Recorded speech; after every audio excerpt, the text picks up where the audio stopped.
એ બધાનું સાહસ કરીને હું અહીંયા મીડિયા સામે બોલી અને ઉપર જતા ડોસનો પોટલો અમારી ઉપર જોડે. એ લોકો તો એમના રાજકીય જે હોય શેકતા હોય, પણ જે એનું ઘરનું માણસ નથી, જેના એના પોતાના ટેકેદારો સગા, એ બધાને અમારે જવાબ દેવો છે. અમારી ઉપર ફોન આવે છે ક્યાં છે અમારા ઘરના માણસો, એમ એનું બધું જાણકારી લેવા માટે પણ એ માણસ ક્યાંક તો કાર્યવાહી કરતો હોય ને.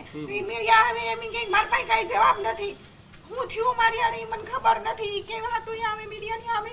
નહીં તમારી અમારે કાઈ ઇન્ટરવ્યુ અમે નિલેશભાઈની વાત નથી કરતા. સુધી નહીં આવતા તમે કોઈ. એટલી સેવા કરી અને તેની ઉપર તમે આ દોષના ઢોકલા ઢોળો છો.